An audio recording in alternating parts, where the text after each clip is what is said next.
കൊച്ചിയിൽ നിന്നും രാത്രി 11:05 പുറപ്പെട്ട സിംഗപ്പൂർ എയർലൈൻസ് വിമാനം രാവിലെ 6 മണി കഴിഞ്ഞപ്പോൾ സിംഗപ്പൂരിലെത്തുന്നു. അവിടെ നിന്നും ഒറ്റ മണിക്കൂറിനകം പറന്നുയർന്ന് ഇപ്പോഴത് വെസ്റ്റേൺ ഓസ്ട്രേലിയയിലെ പെർത്തിലെത്തി. ഇത് പെർത്തിലെ ഇന്റർനാഷണൽ എയർപോർട്ടാണ്. ഇമിഗ്രേഷൻ നടപടികളും കസ്റ്റംസ് പരിശോധനകളുമെല്ലാം കഴിഞ്ഞ് ഞാൻ പുറത്തിറങ്ങി. അറൈവലിൽ കാത്തു നിൽക്കുകയാണ്. ഏതാനും മലയാളികൾ ഇവിടെ എന്നെ സ്വീകരിക്കാൻ വരും. കോട്ടയംകാരായ മലയാളികളുടെ ഒരു സംഘടനയാണ് എന്നെ ഇവിടേക്ക് ക്ഷണിച്ചുകൊണ്ട് വന്നിരിക്കുന്നത്. അവരിവിടെ ഉണ്ടാകും എന്നാണ് പറഞ്ഞിരുന്നത്. പക്ഷേ പുറത്തിറങ്ങിയപ്പോൾ അങ്ങനെ ആരുമില്ല. ഫോണിൽ വിളിച്ചു. അപ്പോൾ അവർ വന്നുകൊണ്ടിരിക്കുകയാണെന്നറിഞ്ഞു. ടാക്സിക്കാർ നിങ്ങളെ തേടി വന്നാൽ അവരുടെ വണ്ടിയിൽ കയറരുതെന്നും അവർ ഓതറൈസ്ഡ് അല്ല എന്നുമൊക്കെ ബോർഡ് വെച്ചിരിക്കുന്നു. ഞാൻ ഏതായാലും പുറത്തേക്ക് നടക്കാൻ തീരുമാനിച്ചു. മലയാളി സുഹൃത്തുക്കൾ ഇനി അകത്തേക്ക് കയറി വരേണ്ടല്ലോ. കാർ വരുമ്പോൾ തന്നെ അതിൽ കയറിപ്പോകാം. നടക്കുമ്പോൾ വീണ്ടും ഫോൺ വന്നു.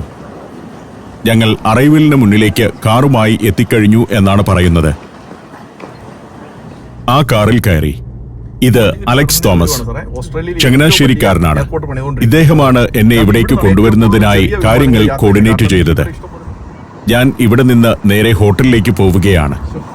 സമയം ഇപ്പോൾ 1:30 12:30 വിമാനമിറങ്ങിയതാണ്. ഇമിഗ്രേഷൻ നടപടികളൊക്കെ കഴിഞ്ഞ് അല്പം കാത്തുനിന്ന ശേഷം കാറിൽ കയറിയപ്പോഴേക്കും 1:30. തനിക്ക് കിട്ടിയ ഒരു കമ്മ്യൂണിക്കേഷനിലെ പ്രശ്നം കാരണമാണ് അല്പം വൈകിയതെന്ന് അലക്സ് പറഞ്ഞു. അതിന് ക്ഷമയും പറഞ്ഞു. ഇവിടുത്തെ കാര്യങ്ങളെക്കുറിച്ചൊക്കെ അലക്സ് വിവരിച്ചു തന്നു. ഞാൻ ഇതിനു മുൻപും ഓസ്ട്രേലിയയിൽ വന്നിട്ടുണ്ട്. എന്നാൽ പെർത്ത് ഇതുവരെ വരാത്തൊരു സ്ഥലമാണ്. ഓസ്ട്രേലിയയുടെ പൊതു സ്വഭാവമായ വരണ്ട ഭൂമിയാണ് എയർപോർട്ടിൽ നിന്നും പുറത്തേക്ക് പോകുമ്പോഴും കാണുന്നത്. ഏറ്റവും ഗംഭീരമാണ് അടിസ്ഥാന സൗകര്യങ്ങൾ.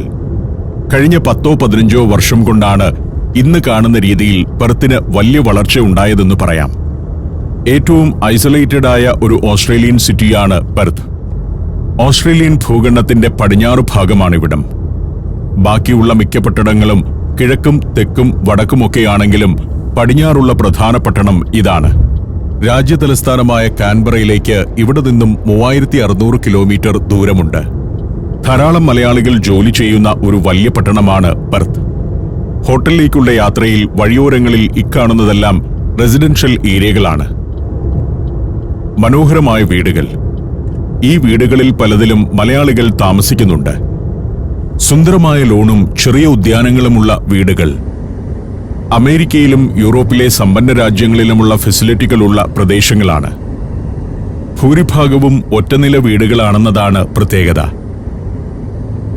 പെർത്ത് ഉൾപ്പെടെ ഓസ്ട്രേലിയയിലെ ജനവാസയിടങ്ങളിലേക്ക് ചെല്ലുമ്പോൾ നമ്മെ കൊതിപ്പിക്കുന്ന ഒരു ആംബിയൻസ് ആണ് അനുഭവിക്കാനാവുക. മലയാളികൾ ധാരാളമായി കുടിയേറിയെത്തിക്കൊണ്ടിരിക്കുന്ന ഒരു ഭാഗം. ഈ സൗന്ദര്യവും ഈ സൗകര്യങ്ങളും ഈ സുഖവുമൊക്കെ കാണുമ്പോൾ നമുക്കും ഇവിടെ സ്ഥിരവാസമാക്കാൻ തോന്നുമല്ലോ. സോഷ്യൽ സെക്യൂരിറ്റി ഉൾപ്പെടെ പലവിധ സൗകര്യങ്ങളുമുണ്ട്. എല്ലാറ്റിനും ഒരു അടുക്കും ചിട്ടയും ഉണ്ടെന്നതാണ് ശ്രദ്ധേയമായ കാര്യം. നല്ല സമ്പന്നമായ സാഹചര്യങ്ങൾ. നമ്മുടെ 60 രൂപ കൊടുത്താലേ ഒരു ഓസ്ട്രേലിയൻ ഡോളർ കിട്ടൂ.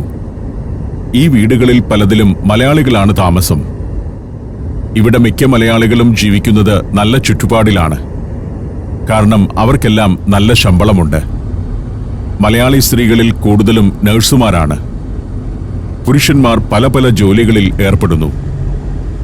ഡ്രൈവറും ഇലക്ട്രീഷ്യനും മുതൽ ബാങ്ക് മാനേജറും കമ്പനികളിൽ ഉയർന്ന ഉദ്യോഗങ്ങൾ ഉള്ളവരും വരെയുണ്ട്. മലയാളികൾ എത്തുന്നതിനും 2-3 നൂറ്റാണ്ടുകൾക്ക് മുൻപ് മാത്രമാണ് സായിപ്പ് ഇവിടേക്ക് വന്നത്. അതിനു മുൻപ് അബോറിജിനുകൾ എന്നറിയപ്പെടുന്ന ഒരു ആദിവാസി ഗോത്രജനതയാണ് ഇവിടെ ഉണ്ടായിരുന്നത്. സൗത്ത് ഇന്ത്യയിലെ ജനങ്ങളുമായി വളരെ വംശസാമ്യമുള്ള വിഭാഗമാണ് അബോറിജിനുകൾ. എന്നാൽ പിന്നീട് വെള്ളക്കാർ ഇവിടേക്ക് കുടിയേറിയെത്തി അബോറിജിനൽ ജനതയെ കൊന്നൊടുക്കി ഇവിടം തങ്ങളുടേതാക്കുകയായിരുന്നു. 17-ാം നൂറ്റാണ്ടിന്റെ അവസാനത്തിൽ ഡച്ചുകാർ ഈ പ്രദേശത്ത് എത്തിയിരുന്നു. അവരാണ് ഇവിടെ എത്തിയ ആദ്യ വെള്ളക്കാർ. പിന്നീട് 1 നൂറ്റാണ്ട് കഴിഞ്ഞാണ് ബ്രിട്ടീഷുകാരുടെ വരവ്. അപ്പോഴേക്കും പെർത്തിന്റെ ചുറ്റുവട്ടമുള്ള പ്രദേശങ്ങളിൽ സ്വർണം കണ്ടെത്തിയിരുന്നു. അകലെ പെർത്തിന്റെ സെൻട്രൽ ബിസിനസ് ഡിസ്ട്രിക്റ്റ് ആണ് കാണുന്നത്. അവിടേക്കടുക്കുമ്പോൾ ഭൂമിക്കടിയിലെ ഒരു പാതയിലൂടെയാണ് കടന്നു പോകുന്നത്. എല്ലാ അടിസ്ഥാന സൗകര്യങ്ങളും മികച്ച രീതിയിലുള്ള പ്രദേശമാണ് പെർത്തും വെസ്റ്റേൺ ഓസ്ട്രേലിയയും. ഖനിജങ്ങളാണ് ഇവിടുത്തെ സാമ്പത്തിക രംഗത്തിന്റെ നട്ടെല്ല്, പ്രത്യേകിച്ച് സ്വർണം. പെർത്ത് നഗരത്തിലെ ക്രൗൺ പ്ലാസ ഹോട്ടലിന് മുന്നിൽ കാറെത്തി. ക്രൗൺ പ്ലാസയിലാണ് ഞാൻ മുറി ബുക്ക് ചെയ്തിരിക്കുന്നത്. കാറിൽ നിന്നിറങ്ങി ക്രൗൺ പ്ലാസയിലേക്ക് നടന്നു. ചെക്ക് ഇൻ ചെയ്തു. ഇനി റൂമിലേക്ക് പോകണം. 1985 ഈ ക്രൗൺ പ്ലാസ പ്രവർത്തനം ആരംഭിച്ചത്. 2ാം നിലയിലാണ് എനിക്കുള്ള മുറി. നല്ല സൗകര്യമുള്ള ഹോട്ടലാണ്. എന്നെ ഇവിടേക്ക് ക്ഷണിച്ചു വരുത്തിയ പ്രോഗ്രാമിന്റെ സംഘാടകർ ഒരു ഹോം സ്റ്റേ ആണ് ബുക്ക് ചെയ്തിരുന്നത്. അതൊഴിവാക്കി ഞാൻ തന്നെ ഇവിടെ ഒരു മുറി ബുക്ക് ചെയ്യുകയായിരുന്നു. ഇതാണ് എന്റെ മുറി. നല്ല സൗകര്യങ്ങളുള്ള മുറി. ഇവിടെയുള്ള സമയത്ത് ഓൺലൈൻ മീറ്റിംഗുകളും സന്ദർശകരുമൊക്കെ ഉണ്ടാവും. അതുകൊണ്ടാണ് ഞാൻ ഹോം സ്റ്റേ ഒഴിവാക്കിയത്. മുറിയിൽ 2 മണിക്കൂർ വിശ്രമിച്ചു. പിന്നെ പുറത്തിറങ്ങിയപ്പോഴേക്കും വേറൊരാൾ കാറുമായി എത്തി. ഇത് റെജി പുല്ലാട്ട്. ഈരാറ്റുപേട്ട അരുവിത്തുറക്കാരനാണ് റെജി. ഞങ്ങൾ യാത്ര തുടങ്ങി. ധാരാളം മരങ്ങൾ വെച്ചുപിടിപ്പിച്ച പാതയോരങ്ങൾ. പെർത്തിൽ എവിടെയുമുണ്ട് ഈ കാഴ്ച. ഇത് ഡൗൺ ടൗൺ ഏരിയയാണ്. മനോഹരമാണ് പെർത്തിന്റെ ഡൗൺ ടൗൺ ഏരിയയും സെൻട്രൽ ബിസിനസ് ഡിസ്ട്രിക്റ്റും നഗരപ്രാന്തങ്ങളുമെല്ലാം. പുൽമേടുകൾ, ഉദ്യാനങ്ങൾ, ജലാശയങ്ങൾ. സ്വാൻ നദിയുടെ 2 കരയിലുമായാണ് പെർത്ത് നഗരം. പ്രശസ്തമായ ക്രിക്കറ്റ് സ്റ്റേഡിയങ്ങളും വലിയ പാർക്കുകളുമെല്ലാമുള്ള മനോഹരമായ പട്ടണം. ഇന്റർനാഷണൽ ക്രിക്കറ്റ് മത്സരങ്ങൾ നടക്കുന്ന പെർത്തിലെ സ്റ്റേഡിയം ഏറെ പ്രശസ്തമാണ്. നഗരത്തിലൂടെ ഇങ്ങനെ പോകുമ്പോൾ ഇടയ്ക്കിടയ്ക്കെല്ലാം സ്വാൻ നദി കാണാം. നഗരത്തിലൂടെ വളഞ്ഞു പുളഞ്ഞൊഴുകുകയാണ് നദി. ചിലയിടത്ത് അതൊരു കായൽ പോലെയായിരിക്കും, മറ്റു ചിലയിടത്ത് ഒരു ഉൾക്കടൽ പോലെയും. അതിന്റെ 2 കരകളിലുമായാണ് പെർത്ത് നഗരം 19ാം നൂറ്റാണ്ടിൽ വികസിച്ചു വന്നത് തന്നെ. അമേരിക്കയിൽ കാലിഫോർണിയയിൽ എന്ന പോലെ ഓസ്ട്രേലിയയിൽ ഈ പടിഞ്ഞാറൻ ഭാഗത്തിനുമുണ്ട് ഒരു ഗോൾഡ് റഷ് കാലം. സ്വർണ്ണാന്വേഷികളായി ധാരാളം യൂറോപ്യർ ഇവിടേക്ക് വന്നിരുന്ന കാലമാണത്. മറ്റൊരു കൂട്ടർ കൂടിയുണ്ട്. ബ്രിട്ടനിൽ നിന്നും വിവിധ ബ്രിട്ടീഷ് കോളനികളിൽ നിന്നും ഇവിടേക്കെത്തിച്ച കുറ്റവാളികളാണത്. ഇവിടെ ബ്രിട്ടീഷ് സെറ്റിൽമെന്റുകൾ രൂപപ്പെട്ട സമയത്ത് കൃഷിപ്പണികൾക്കും മറ്റ് കഠിനമായ തൊഴിലെടുക്കാനും ആവശ്യമായ തൊഴിലാളികൾ ഉണ്ടായിരുന്നില്ല. അതിനാലാണ് ജയിലിൽ കഴിഞ്ഞിരുന്ന കുറ്റവാളികളെ ഇവിടേക്ക് കൊണ്ടുവന്നത്. പാതയിൽ ധാരാളം സിറ്റി ബസ്സുകൾ കാണാം. അത് കണ്ടപ്പോൾ റെജി പുല്ലാട്ട് എന്നോടൊരു കാര്യം പറഞ്ഞു. ഈ ബസ്സുകളിൽ വലിയൊരു ശതമാനത്തിലും മലയാളി പുരുഷന്മാരാണ് ഡ്രൈവർമാർ. നല്ല ശമ്പളമുള്ള ജോലിയാണത്. മലയാളി സ്ത്രീകൾ കൂടുതലും ഇവിടെ നഴ്സുമാരായാണ് ജോലി ചെയ്യുന്നത്. നഗരത്തിൽ കാണുന്ന ബസ്സുകളിൽ ശ്രദ്ധിച്ചാൽ അതിന്റെ ഡ്രൈവിംഗ് സീറ്റിൽ മലയാളികളെ കാണാം. സിറ്റി ബസ് സർവീസ് പലതും ഫ്രീ ആണ്. ടിക്കറ്റ് എടുത്തില്ലെങ്കിലും ആരും ചോദിക്കില്ല. വേണമെങ്കിൽ എടുക്കാം. പൂർണ്ണമായും ഫ്രീ സർവീസ് നടത്തുന്ന ബസ്സുകളുമുണ്ട്. സെൻട്രൽ ഏരിയ ട്രാൻസിറ്റ് അഥവാ ക്യാറ്റ് ബസ്സുകളാണവ. കുറച്ചു ദൂരം ഇനി വിക്ടോറിയ പാർക്ക് എന്ന പ്രദേശത്തു കൂടിയാണ് പോകുന്നത്. മഹീന്ദ്ര ഉൾപ്പെടെയുള്ള വാഹനങ്ങളുടെ ഷോറൂമുകൾ ഇവിടെയുണ്ട്. ഈ റൂട്ടിൽ കുറച്ചുകൂടി ഓടിയാൽ കാനിങ്ടൺ ഏരിയയിലേക്കെത്തും. വിക്ടോറിയ പാർക്ക് ഭാഗമൊക്കെ നല്ല റെസിഡൻഷ്യൽ ഏരിയകളാണ്. മനോഹരമായ വീടുകൾ, നല്ല പരിസരങ്ങൾ, പുൽമേടുകൾ. മാലിന്യലേശമില്ലാത്ത പ്രദേശങ്ങളാണെല്ലാം. നമ്മളെ കൊതിപ്പിക്കുന്ന കാഴ്ചകൾ. പണ്ട് ബ്രിട്ടന്റെ സ്വാൻ റിവർ കോളനി എന്നറിയപ്പെട്ടിരുന്ന സ്ഥലമാണ് ഇന്നത്തെ പെർത്ത്. 1829 2 കപ്പലുകളിലായി പെർത്തിൽ വന്നിറങ്ങിയ ബ്രിട്ടീഷുകാരാണ് ആ കോളനി സ്ഥാപിച്ചത്. അക്കാലത്ത് നൂങ്കർ എന്ന ഗോത്രവിഭാഗത്തിന്റെ ആവാസയിടമായിരുന്നു ഇവിടം. പുതുതായി എത്തിയ വെളുത്തവരെ നൂങ്കറുകൾ എതിർത്തു. വെള്ളക്കാരിൽ ചിലർ കൊല്ലപ്പെട്ടു. തങ്ങളുടെ സ്വൈര്യ ജീവിതത്തിനായി ഗോത്രവർഗക്കാരെ മുഴുവൻ കൊന്നുകളയുക എന്ന നിലപാടാണ് വെള്ളക്കാർ സ്വീകരിച്ചത്. അതിന്റെ ഭാഗമായി നടന്ന സംഭവമാണ് പിഞ്ചാര കൂട്ടക്കൊല. സ്ത്രീകളും കുട്ടികളുമടക്കം 70ഓളം ഗോത്രവർഗക്കാരെ ഒരുമിച്ച് കൊലപ്പെടുത്തിയ സംഭവമാണത്. ഞങ്ങൾ വില്ലേറ്റൺ എന്ന ഒരു സ്ഥലത്തേക്കെത്തി. വില്ലേറ്റണിൽ Indian society of western Australia എന്നൊരു കൾച്ചറൽ സെന്ററുണ്ട്. അതിന്റെ മുന്നിലെത്തുമ്പോഴേക്കും സന്ധ്യയായി. ധാരാളം മലയാളികളുണ്ട് ഇവിടെ. മിക്കവരും മുണ്ടുടുത്ത് നിൽക്കുന്ന കാഴ്ചയിലേക്കാണ് ചെല്ലുന്നത്. ഇവിടെ കോട്ടയം ക്ലബ് എന്നൊരു സംഘടനയുണ്ട്. കോട്ടയം ജില്ലക്കാരായ മലയാളികളുടെ ഒരു ക്ലബ്. അവരാണ് എന്നെ ഇവിടേക്ക് ക്ഷണിച്ചു വരുത്തിയിരിക്കുന്നത്. കോട്ടയം ജില്ലയിൽ നിന്ന് മാത്രമുള്ള 500ഓളം ആളുകൾ ഇവിടെ ഒത്തുചേർന്നിട്ടുണ്ട്. പെർത്തിലുള്ള എല്ലാ കോട്ടയം ജില്ലക്കാരും ഇല്ലെന്നോർക്കണം. കോട്ടയം ക്ലബിന്റെ കലാപരിപാടികൾ നടക്കുന്നു. എന്നെ ആദരിക്കുന്ന ഒരു ചടങ്ങുണ്ടായിരുന്നു. അത് കഴിഞ്ഞ് കലാപരിപാടികൾ തുടങ്ങി. കുട്ടികളുടെയും മുതിർന്നവരുടെയും എല്ലാം പരിപാടികളുണ്ട്. അത് ഞാൻ കുറച്ചുനേരം കണ്ടിരുന്നു. 2ാം തലമുറയിലെ കുട്ടികളാണ് ഇവർ.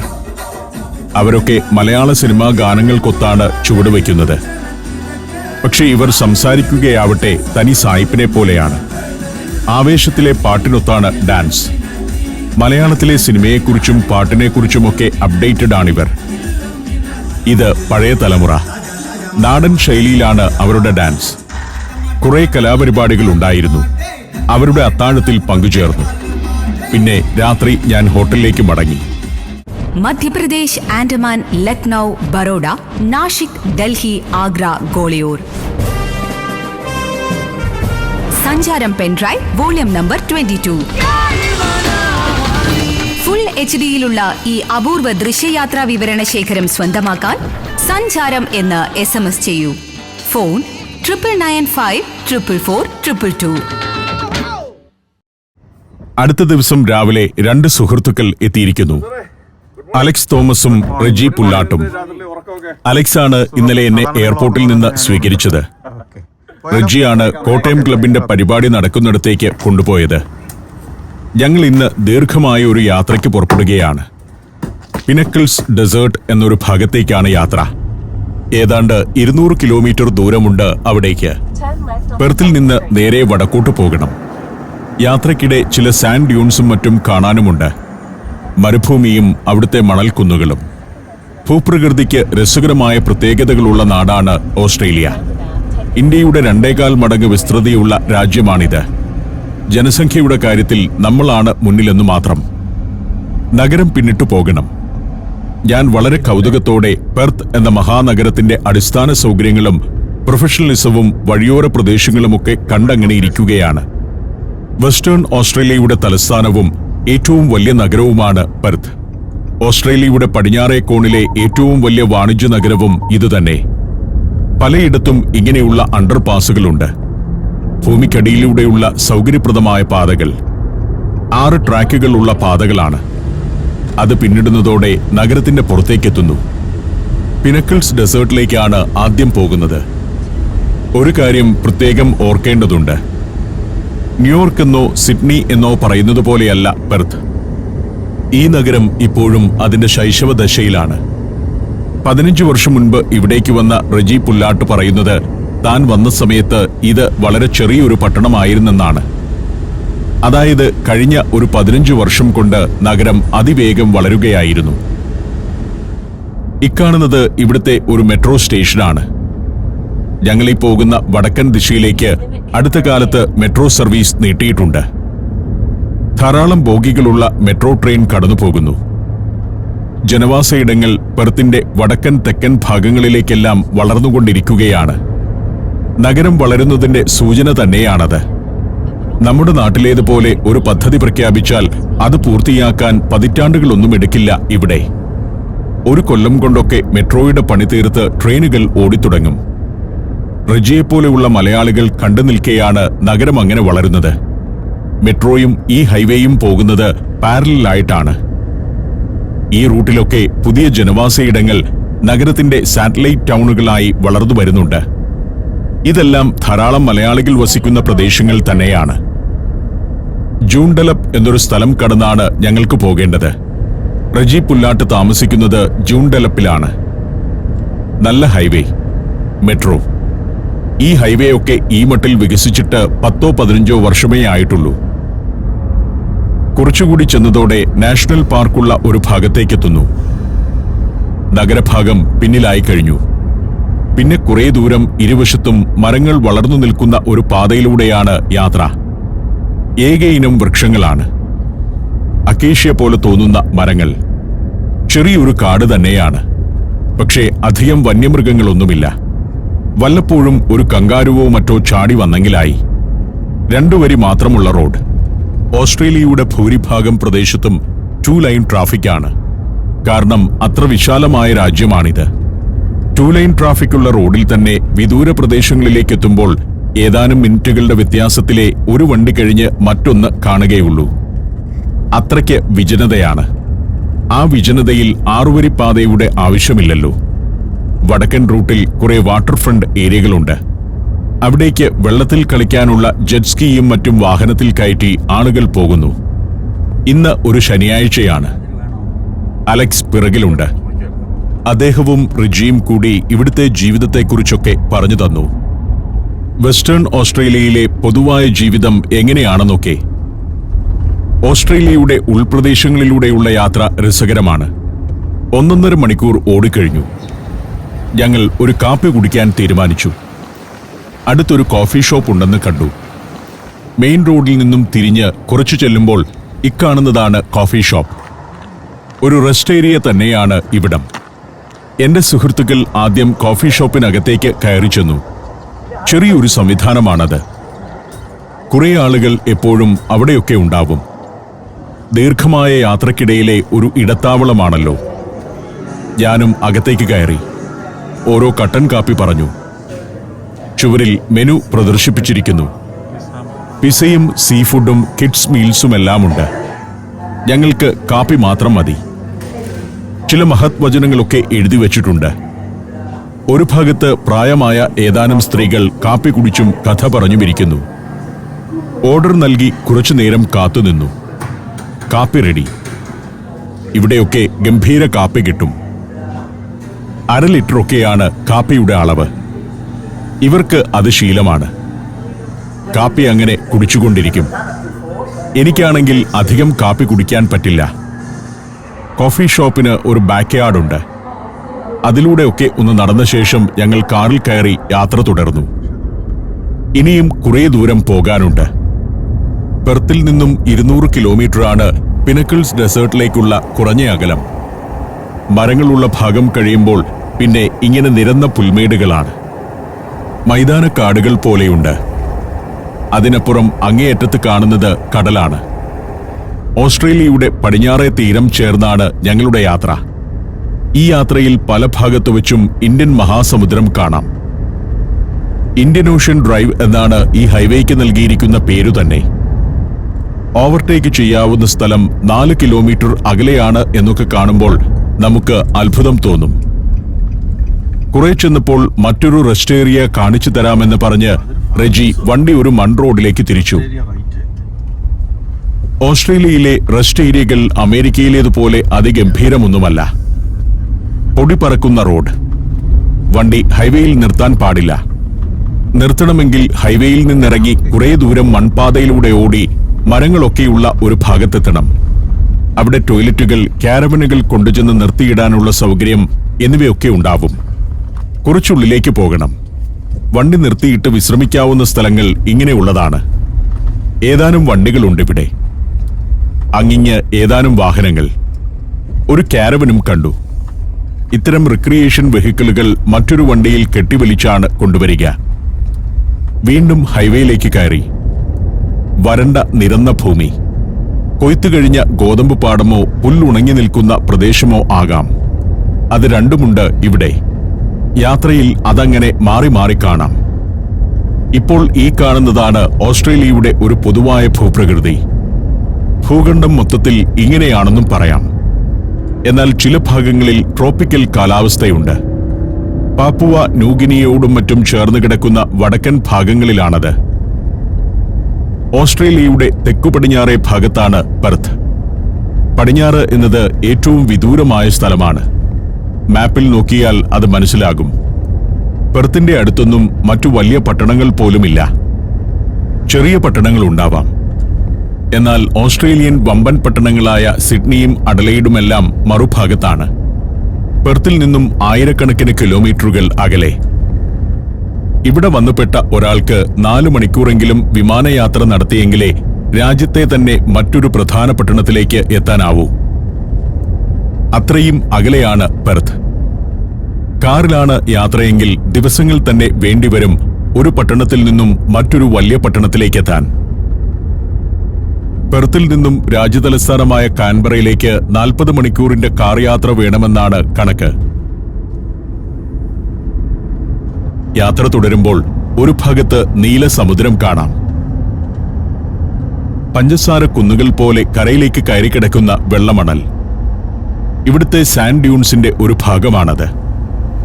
വിജനപ്രദേശത്തുകൂടി അങ്ങനെ പോകുമ്പോൾ കുറെ ഭാഗത്ത് അങ്ങകലെ വെളുത്ത മണൽ കുന്നുകൾ കാണുന്നുണ്ട്. അതാണ് ഈ പ്രദേശത്തെ ഒരു പ്രത്യേകത. ഞങ്ങൾ മടക്കയാത്രയിൽ ആ സാൻഡ് ഡ്യൂൺസിൽ കയറുന്നുണ്ട്. പുല്ലും ചെറുചെടികളും വളർന്നു നിൽക്കുന്നതിനിടയിലും വെളുത്ത മണൽ കുന്നുകളാണ്. ചിലയിടത്താകട്ടെ വെളുപ്പ് മാത്രമുള്ള കുന്നുകളായി സാൻഡ് ഡ്യൂൺസ് ഉണ്ട്. ഇനിയും കുറേ ദൂരം സമുദ്രം കണ്ടുകൊണ്ട് തന്നെയാണ് യാത്ര. തീരത്തുനിന്നും 200-300 മീറ്റർ ഉള്ളിലാണ് റോഡ്. ഞങ്ങൾ പിനക്കിൾസ് ഡെസേർട്ട് ലക്ഷ്യമാക്കിയുള്ള യാത്ര തുടർന്നു. വണ്ടിയിൽ പെട്രോൾ തീരുന്നു. ഇനി ഒരു പെട്രോൾ പമ്പ് കണ്ടെത്തണം. അതിന് എത്ര കിലോമീറ്റർ പോകാനുണ്ടെന്ന ആശങ്കയോടെ ഞാനിരുന്നു.